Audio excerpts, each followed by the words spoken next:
Performance check करनी है ना, ये चेक करो ना परफॉर्म, 3rd गियर में भाई, 4th गियर में, बल्कि इससे ज़्यादा चलती है भाई। ये है यामाहा का इंजन, फुल रिफाइंड इंजन जो चला जाता है 5वें गियर में 127, ये इंजन। और कॉर्नरिंग भी कर सकते हो तुम, कोई एक क्लासिक बाइक से कॉर्नरिंग कर सकते हो बताओ? ये है यामाहा XSR, ये यही कर सकती है। कॉर्नरिंग करवा लो उससे, हाई स्पीड पर परफॉर्मेंस ले लो, तो आपको ये इंजन ना कहीं पे भी निराश नहीं करने वाला भाई। डेफिनेटली सिटी में चला लो, और जब ट्रैफिक खत्म हो तो अपने हवाओं से बातें करो, इस तरह का इंजन है ये। Hello friend, welcome back to the brand new video. और की हाल चाल? सो गाइज, आज हम बात करेंगे अपनी XSR 155 यामाहा की बाइक की सिटी ट्रैफिक में कैसे चलती है, क्या कंफर्टेबल मिलती है राइड। क्योंकि बहुत से लोग इसको ना कह रहे थे कि इसमें बैंड होना पड़ता है, तो कितना कंफर्टेबल रहेगी, कितना सीट वगैरह कंफर्ट है कि नहीं है। तो ये सब चीज़ें आज इस जैम पैक ट्रैफिक में दिल्ली के हम जानने वाले हैं, क्योंकि अभी ट्रैफिक बहुत ज़्यादा मिलेगा, क्योंकि अर्ली मॉर्निंग का टाइम है, सब ऑफिस जा रहे हैं। तो आज हम वो सब चीज़ें बातें करेंगे डिटेल में कि इसका कंफर्ट कितना मिलता है। वैसे ये एक क्रूज़र की तरह नहीं है बाइक, ये आपकी जो आप बोलते हो ना बैंड होके बैठ रहा है, तो ये एक रोडस्टर है, लाइक अ रोडस्टर बाइक। तो इसमें आपको थोड़ा सा उस तरह से बैठाया जाता है, और कैफे रेसर जैसे बोलते हैं उस तरह की बाइक है ये। तो इस पर बैठते हैं, चलते हैं और इस सिटी राइड को एंजॉय करते हैं कि कैसे रहेगा आज अपना एक्सपीरियंस, कितनी कंफर्टेबल रहती है। वैसे तो मैंने इसे 160 प्लस चलाया था नॉन स्टॉप, लेकिन उसके अंदर सिर्फ सिटी का ट्रैफिक नहीं था, क्योंकि उसमें तो हाईवे भी था, सिटी भी थी, और वो थोड़ा सा विलेज वाला एरिया था, तो वहाँ पे आपको पता ही है किस तरह से रहता है।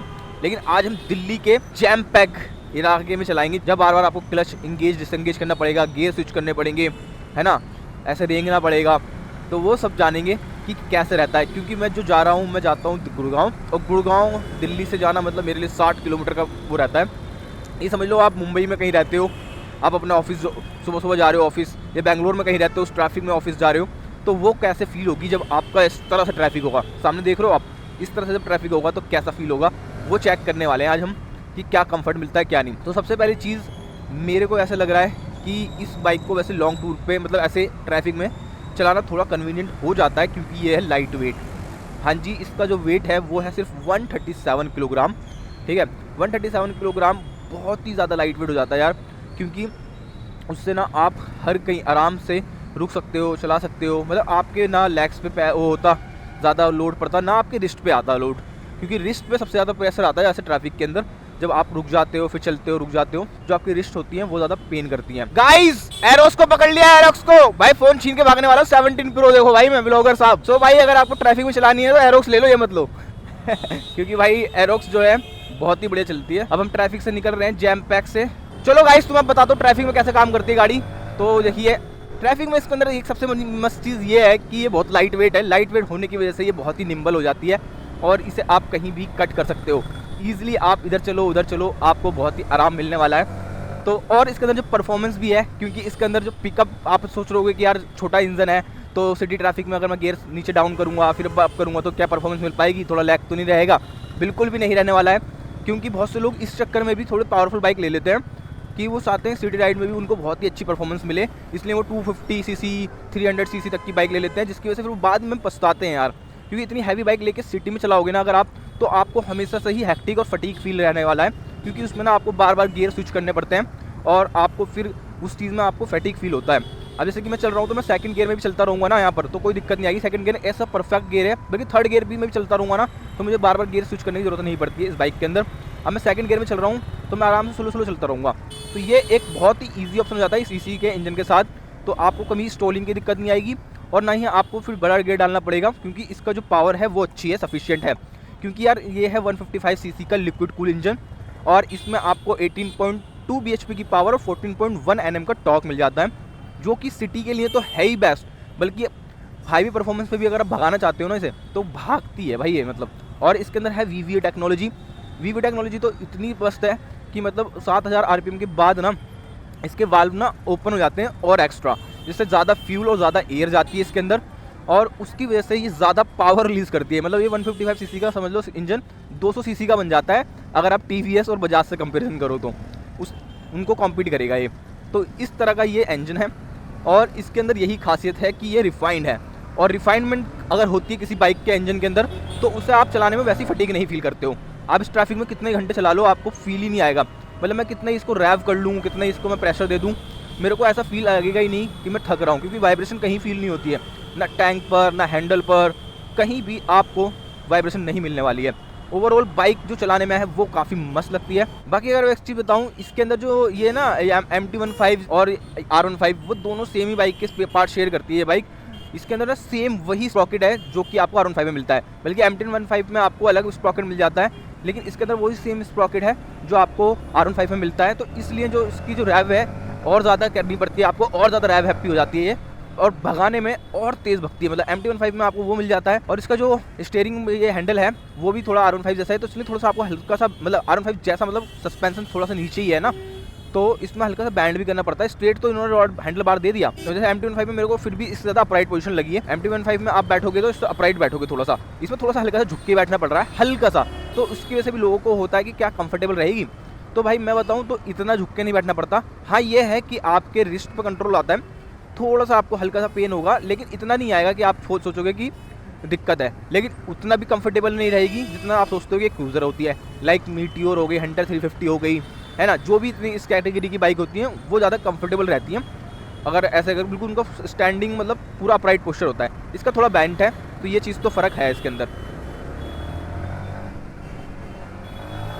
और भगाने में अगर देख रहे हो ना आप, तो कहीं भी निकल जाती है, वो कोई पावर की दिक्कत है ही नहीं। बाकी ट्रैफिक आप देख ही रहे हो, कब से मैं ट्रैफिक में चल रहा हूँ, इस तरह से ही ट्रैफिक मिलता है आपको, ऐसी लेन स्विच करनी पड़ती है भाई दिल्ली के अंदर।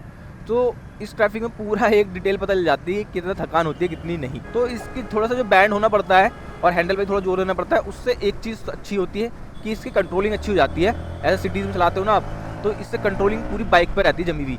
जैसे कि आप R15 में भी देखते हो ना, उससे कंट्रोलिंग कितनी बढ़िया आती है, वैसे हल्की से मतलब इसमें बैंड होने से भी बहुत फ़र्क पड़ता है, आपकी कंट्रोलिंग बहुत बढ़िया हो जाती है। लेकिन हाँ ये है कि MT-15 जैसा सीन जैसे या फिर कोई और अपराइट पोजीशन वाली बाइक है, उस जैसा कंफर्टेबिलिटी नहीं मिलती है। हल्का सा आपको स्टार्टिंग में, अगर आप न्यू हो इस कैटेगरी की बाइक चलाने में, तो आपको थोड़ा सा ऑकवर्ड लगेगा, यार मैंने तो क्रूज़र ली थी, मैंने तो एक ऐसी बाइक ली थी रेट्रो जिसमें आराम मिले, तो वो थोड़ा सा आपको लग सकता है कि हाँ इसमें क्यों नहीं है। ठीक है, दूसरी चीज़ जो है इसका सस्पेंसन। हाँ जी, सस्पेंसन की बात करूँ, वो मुझे थोड़ा सा लगता है कि हाँ यार उसमें थोड़ी दिक्कत है। सस्पेंसन थोड़ा सा इनको यार ट्यून कर देना चाहिए था इसके लिए, XSR के लिए। सो भाई इन्होंने सस्पेंसन को उस तरह से ट्यून नहीं करा है, बल्कि R15 और जो MT-15 में सस्पेंसन सिस्टम है ना, पूरा सेटअप वही सेम का सेम इसके अंदर शेप दिया है। मतलब तो वहाँ पर बिल्कुल भी है, यामाहा वालों ने बिल्कुल भी ये काम करने की सोची ही नहीं, बिल्कुल लेजीनेस दिखा दिया। बल्कि यामाहा करता ही ऐसा है कि अगर वो अपनी MT सीरीज़ बनाता है ना, तो जो भी उनकी R सीरीज़ की बाइक होती है ना, उसमें बस उनका फ्रंट चेंज करता है, जो उनकी हेडलाइट होती है, बाकी सेम एज इट इज़ दे देता है। और सारी जितनी भी स्पेसिफिकेशंस होती है ना, वो जो R सीरीज़ की होती है वो उसके अंदर आ जाती है उस बाइक के अंदर। तो ये एक अच्छी चीज़ भी होती है। लेकिन यार जो बाइक जिस कैटेगरी की है, जैसे कि ये फॉर एग्जांपल XSR है, तो इसमें थोड़ा सा बंदा चाहता है कंफर्ट, तो उसके लिए सस्पेंसन इसको ट्यून कर देना चाहिए था इन्हें, कि इसका सस्पेंसन थोड़ा सा लाइट मतलब हो, कंफर्टेबल हो। ये अभी भी स्टिफ होता है फील, आपको जो जर्क है वो फील होंगे इस पे रोड्स पे। तो ये चीज़ जो होती है स्पोर्ट्स बाइक में अच्छी लगती है, लेकिन इस तरह की कैटेगरी की बाइक में थोड़ा सा बंदा कंफर्टेबल ही चाहता है। तो सस्पेंसन की बात तो इस तरह से है। अब बात करते हैं ब्रेकिंग की। तो ब्रेकिंग की बात जो मेरे को लगा कि बहुत ही अच्छी है ब्रेकिंग, मतलब जैसे आपको R15 वगैरह या MT-15 में मिलती है, अगर आपने यूज़ करी हो तो उनकी जो क्वालिटी है ना वो काफ़ी परफेक्ट है। मतलब आप इस लाइट वेट मशीन को कहीं पे भी रोक सकते हो। आपको लगता होगा पेपर पे यार बहुत कम है 282 और 220, लेकिन कंफर्टेबल है यार, उसको आप चला सकते हो कहीं पे भी, तो कोई दिक्कत नहीं आती है। ठीक है, कॉन्फिडेंस आता है, मैं ब्रेक मारूंगा तो तुमसे मार सकता हूँ, रुक सकता हूँ, वो चीज़ है। अब बात करते हैं टायर्स की। तो टायर्स जो हैं इसके अंदर आपको बहुत ही अच्छे मिलते हैं, टायर्स में कोई दो राय नहीं है। MRF के मिल जाते हैं, फ्रंट में आपको 100 सेक्शन का मिल जाता है, रियर में आपको 140 सेक्शन का मिल जाता है, प्लस ये रेडियल टायर है। बल्कि जो हंटर 350 वगैरह आती है उसमें नॉन रेडियल मिल जाते हैं, उसमें सस्पेंशन सिस्टम भी ऐसा नहीं मिलता अगर वो कॉम्पिटिशन में आती है इसकी कैटेगरी में। तो मैं अभी वैसे उसकी बात बस मैंने कर दी, लेकिन ये बिल्कुल ही अलग ही काफ़ी रेसर टाइप ये रोडस्टर है यार बाइक, मैं तुम्हें बता दूँ तो ये अलग ही लीग की बाइक मान लो उसको। और ये मतलब टायर की क्वालिटी इतनी अच्छी है ना, देख रहे हो आप, पूरा कॉन्फिडेंस आता है। और इसके अंदर वही सेम मैं बता रहा हूँ, R सीरीज़ वाले सारे कैरेक्टरिस्टिक्स इसके अंदर आ गए हैं। बल्कि एल्यूमिनियम स्विंग आर्म भी मिल जाता है ना, और प्लस आपको डेल्टा बॉक्स फ्रेम भी मिल जाता है। तो ये सारी चीज़ें मिल जाती हैं इसके अंदर। बाकी मैं पेट्रोल डलवाता हूँ पहले, उसके बाद फिर मैं आगे कंटिन्यू करता हूँ। भाई मेरे को लग रहा था पूरा फ्यूल खाली हो चुका है, और मैंने भरवाया, फुल टंकी करवाई, 580 में भर गई है। मतलब फ्यूल था इसके अंदर, 10 लीटर का फ्यूल टैंक है। इसका मतलब कि लगता है इसमें थोड़ा बहुत रह जाता है अगर फ्यूल में थोड़ी एरर है तो मीटर में, उसमें दिखा रहा था बिलिंग कर रहा था, मैं सोचा फ्यूल खत्म हो गया। लेकिन 580 में अगर खत्म हो जाता, 580 में तो नहीं भरता, कम से कम 9 लीटर आना चाहिए था, अभी आया 6 साढ़े 6 लीटर, तो 4 लीटर भी था उसके अंदर। मतलब चलते हैं, आपको अब हम बात कर रहे थे टायर्स वगैरह की बात हमने कर ली थी। ट्रैफिक आपको ऐसे ही मिलेगा भाई, भगाने का मौका बिल्कुल नहीं मिलता। आप सोच रहे हो कि आप पहले अगर बाइक लेना चाहते हो ना, कोई भी बाइक, मतलब मैं ज़रूरी नहीं कह रहा XSR वगैरह को लो आप, या कोई मतलब इसको लो, मतलब मैं कह रहा हूँ कोई भी बाइक लो ना आप, जिस बाइक को भी आप लेना चाहते हो, तो पहले यार अपना यूज़ केस ज़रूर देखना कि आप मोस्ट ऑफ द टाइम कहाँ चलने वाले हो, ठीक है। ऐसे ही मैंने अभी RTR 310 ली थी यार, वो लेने के बाद मेरे को लगा वो मेरा अच्छा डिसीजन नहीं है, मतलब मेरे यूज़ केस में ही फिट बैठ रही थी वो, और वो मेरे इस ट्रैफिक के अंदर भाई मैं उसमें हैक्टिक हो जाता था। बताओ हो नहीं पाऊँगा, ये चलाता हूँ मैं डेली, और इतना भी नहीं 50-60 किलोमीटर भाई कौन चला पाएगा उसको। और फिर उसमें वाइब्रेशन जो थी, वाइब्रेशन फील होती थी, और फिर इतनी हैवी बाइक आप यार डेली इस तरह से चलाना ना आपके लिए हैक्टिक हो जाता है, तो वो चीज़ थी, मज़ा नहीं आता था मतलब। तो इस चीज़ में देखो, ये देखो आप, लेकिन इस चीज़ में मज़ा आता है, कहीं से ही उठा दो, और ब्रेकिंग क्या करना, आप वहीं रोक दूंगा जहाँ कहोगे आप, ठीक है ना। ये है इसकी ब्रेकिंग, मतलब ब्रेकिंग काफ़ी अच्छी लगी मुझे, ब्रेकिंग की कोई दिक्कत नहीं है, बल्कि इसके अंदर अगर आप और ज़्यादा ब्रेक पैड्स वगैरह जो लगवा लो, अभी तो मैंने कंपनी से लगा रखे हैं, जो आते हैं कंपनी में भी शायद R15 वगैरह के ही ब्रेक पैड यूज़ हुए होंगे, और वो बहुत ही अच्छे होते हैं। बाकी अब हैंडल बार की बात करते हैं, हैंडल बार किस तरह से काम करता है। हैंडल बार स्टार्टिंग में मैंने बताया, जैसे बैठते के साथ ही आपको हल्का सा इसमें बैंड होना पड़ता है, और ये ना लाइट वेट फील होता है। लाइट वेट फील तो हो गई, 137 किलोग्राम की बाइक है ओवरऑल, और उससे कोई दिक्कत होती नहीं है, मतलब हैंडल बार में वैसे तो आपको लाइट वेट की वजह से कोई दिक्कत नहीं होती है, हल्का सा बैंड होना भी वो आप मैनेजेबल कर लोगे, क्योंकि उससे कंट्रोल आ रहा है। अब बात करते हैं सीट कंफर्ट की, तो जो सीट कंफर्ट है ना इस बाइक का, वो थोड़ा सा मेरे को लगता है अच्छा नहीं है, मतलब सीट कंफर्ट और ज़्यादा अच्छा होना चाहिए था। सीट कंफर्ट में क्यों? क्योंकि जो उसके सीट में कुशनिंग काफ़ी कम है, मतलब वैसे तो स्टेप अप नहीं है, पूरी एकदम स्ट्रेट सीट है, तो आप पिलियन के साथ भी बैठ सकते हो, है ना, उसमें कोई दिक्कत नहीं आएगी। लेकिन अगर आप शॉर्ट राइड में चल रहे हो तो वैसे तो आपको पता चलेगा नहीं, वो कम मतलब इतना दिक्कत फील नहीं होगी जैसे आप चल रहे हो ऐसे ही। लेकिन अगर आप लॉन्ग राइड पे जाओगे ना, 100 किलोमीटर की, 120 किलोमीटर की, तो वहाँ पर आपको पता चलेगा कि यार थोड़ा सा हार्ड है, तो आपको जब फील होने लग जाएगा कि यार थोड़ा सा कुशनिंग होनी चाहिए थी। लेकिन वो कोई इतनी बड़ी चीज़ है नहीं, क्योंकि वो मतलब कम पैसों में भी ठीक हो जाती है, मॉडिफिकेशन कर सकते हो आप उसमें, क्योंकि इसमें कोई स्टेप अप सीट नहीं है, इसमें बस कुशनिंग करवानी है आपको, फॉर्म लगवा लेना, काम बढ़िया हो जाएगा, तो वो चीज़ है। लेकिन हाँ, मैं बता रहा हूँ जो अभी स्टॉक बाइक में मिलती है। दूसरी चीज़ है, ग्रैब रेल नहीं आते हैं यार इसके अंदर, तो पिलियन के साथ अगर आप ज़्यादा चलते हो तो पिलियन के साथ आपको ग्रैब रेल लगवाने ही पड़ेंगे, वो एक एसेसरीज़ का पार्ट है। तो वो मैंने वैसे तो ऑनलाइन मंगा लिए थे मैंने, तो मैं आपको जो ऑनलाइन मैंने मंगाए थे वही मैं लिंक आपको शेयर कर देता हूँ, वो प्रोडक्ट लिंक में जाकर आप चेक कर लेना। बल्कि मैंने इसमें फुट रेस्ट वगैरह भी लगा रखे हैं, जो पिलियन के लिए कंफर्टेबल बैठ सके, तो आप देख लेना। तो वो फुट रेस्ट वगैरह काफ़ी कंफर्टेबल रहते हैं पिलियन के लिए। अब बात करते हैं पिलियन का कंफर्ट कैसा रहेगा इसमें। तो भाई पिलियन का कंफर्ट जो है, अभी मैंने वैसे इसको राइड नहीं करा है पिलियन के साथ, तो पिलियन के कंफर्ट की बात कर लेते हैं। पिलियन की कंफर्ट की बात करूँ ना, तो पिलियन काफ़ी आरामदायक बैठता है, कोई दिक्कत नहीं है। बस हल्की सी, जो अगर हेल्दी बंदा है, जो थोड़ा सा हेल्दी है, तो उनके लिए थोड़ी सी जगह आपको लग सकता है कि कम है, आप दोनों आपस में एकदम चिपक के बैठोगे, राइडर भी और पिलियन भी, तो सीट थोड़ी सी लंबी नहीं है, वो आपको जुगाड़ करना पड़ेगा कैसे बैठना है, लेकिन बैठ सकोगे।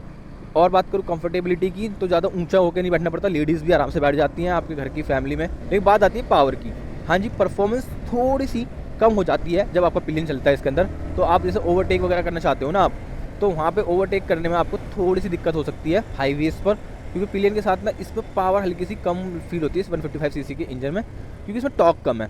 मतलब थोड़ा सा अगर ट्यून कर देना चाहिए था उनको, उन्होंने इंजन भी ट्यून नहीं करा है, एज इट इज़ जैसा R15 में आता है ना इंजन, वो सेम इंजन इसके अंदर चीप दिया है, बल्कि ट्यून करके थोड़ी सी इसकी ना टॉर्क बढ़ा देते हैं, चाहे पावर हल्की सी कम करते हैं, लेकिन उन्होंने बिल्कुल भी इस पर कुछ नहीं करा है, सेम एज इट इज़ जैसी थी वैसी ही दे दी है।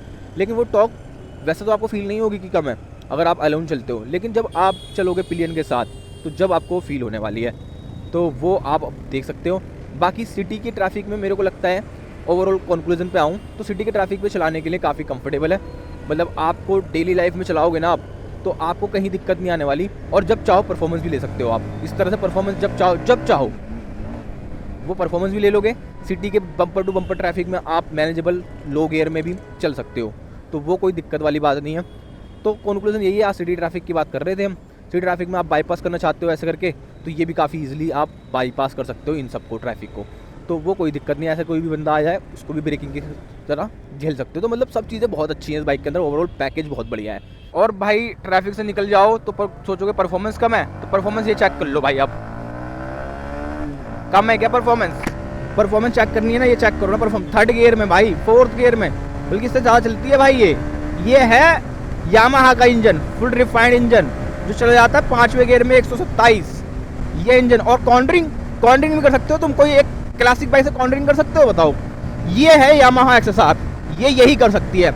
कॉर्नरिंग करवा लो उससे, हाई स्पीड पर परफॉर्मेंस ले लो, तो आपको ये इंजन ना कहीं पे भी निराश नहीं करने वाला भाई। डेफिनेटली सिटी में चला लो और जब ट्रैफिक खत्म हो तो अपने हवाओं से बातें करो। इस तरह का इंजन है ये, और इसलिए ही मैं कहता हूँ दिस इज़ द बेस्ट। अगर आप सिटी और एक एवरीडे यूज़ के लिए बाइक ले रहे हो तो ये बाइक बहुत ही परफेक्ट है। मतलब इस सीरीज़ की जो भी मतलब इस इंजन के साथ आती हैं वो बाइकें बढ़िया रहती हैं। इसकी अगर ये लेनी है XSR तो इसमें आपको रेट्रो लुक मिल जाएगा और कंफर्टेबिलिटी मिल जाएगी, जो कि आप देख ही रहे हो। ये चेक करो भाई, ये लीन करूंगा मैं फुल, क्योंकि भाई इसमें डेल्टा बॉक्स फ्रेम मिल जाता है वही R15 वाला, और एल्यूमिनियम स्विंगा मिल जाता है, तो इसलिए ये सब चीज़ें मिल पाती हैं। वही कैरेक्टरिस्टिक आपको R15 वाले मिल जाते हैं, लेकिन रेट्रो क्लासिक अंदाज में। तो ये चीज़ तो आप कहीं से भी एक्सपेक्ट नहीं कर सकते हो एक क्लासिक बाइक में। अगर आप हंटर वंटर सोच रहे हो ना, यूनियन वगैरह सोच रहे हो, तो वहाँ तो कभी भी नहीं ले पाएंगी। इस परफॉर्मेंस के साथ आपको 40 से 44-45 किलोमीटर पर लीटर का माइलेज, बल्कि इवन आप और आराम से स्मूथ चलाते हो। मेरे तो मैं राइडिंग थोड़ी सी मिक्स करता हूँ, मतलब कि मेरी थोड़ी रैश भी रहती है और थोड़ी नॉर्मल भी रहती है, तो उसमें मैं 44 निकाल पाता हूँ। बाकी आप चाहो तो और अच्छी भी निकाल सकते हो। बाकी ये यार, ये चीज़ मैंने किसी क्लासिक बाइक में नहीं देखी यार। मतलब जो कॉन्फिडेंस इस पर आ रहा है ना, वो मुझे कहीं नहीं आता। मतलब मेरी जो नेकेड RTR 310 थी उसमें मैं ऐसे लीन कर पाता था, लेकिन मेरे को बिलीव नहीं हुआ कि मैं इसमें भी कर पा रहा हूँ वो चीज़। तो ये चीज़ तो मिलती है यार। और इसमें आपको लगेगा कि अब आप अगर यार छोटा इंजन है, मतलब पावर के लायक रहेगा, इसलिए बिगर इंजन ले लेता हूँ, बड़ा इंजन ले लेता हूँ जहाँ पे मुझे पावर वो रहेगी। लेकिन भाई ये पावर बहुत बढ़िया है, बल्कि आप बिगर इंजन ले लोगे ना तो वो ओवर यूटिलाइज नहीं हो, आपकी पावर ना यूटिलाइज नहीं हो पाएगी पूरी तरीके से, समझ रहे हो। वो आप सिटी में चलोगे, ट्रैफिक में चलोगे, फिर से आपको नॉर्मल आना है इसमें। बल्कि मतलब गियर शिफ्टिंग भी बहुत ही स्मूथ है। मतलब आप सोच रहे हो क्विक शिफ्टर होता है, वैसे क्विक शिफ्टर होता तो और अच्छी बात होती, लेकिन इसमें क्विक शिफ्टर की नीड भी नहीं पड़ती है, क्योंकि गियर शिफ्टिंग बहुत ही स्मूथ है। मतलब एक सिंगल हैंड से आप इसका क्लच यूज़ कर सकते हो। देखो एक फिंगर से, मतलब ओनली वन फिंगर से मैं इसका यूज़ कर लेता हूँ क्लच, बहुत ही स्मूथ है। देखो वन फिंगर से करूँगा, समझ रहे हो। तो इस तरह से वन फिंगर से आप इसका क्लच यूज़ कर सकते हो। गियर शिफ्टिंग इतनी स्मूथ है एकदम, कहीं भी अटकती नहीं है, कहीं भी दिक्कत नहीं आती है, न्यूट्रल वगैरह भी कहीं नहीं होती है। बस थोड़ा सा ब्रेक, रियर ब्रेक के मेरे को थोड़ा सा वो है कि रियर ब्रेक और इम्प्रूव हो सकते थे। रियर ब्रेकिंग थोड़ा 220 mm की डिस्क है, तो उससे थोड़ा सा वो बाइट नहीं आती है। लेकिन फ्रंट ब्रेक और रियर ब्रेक दोनों को कॉम्बिनेशन यूज़ करोगे तो आपको ब्रेकिंग की भी दिक्कत नहीं लगती कहीं भी। ये चलती है भाई। और ये लीन यहाँ पे फिल्टर करते जाती है ट्रैफिक, फुल फिल्टर करते जा सकते हो आप ट्रैफिक को।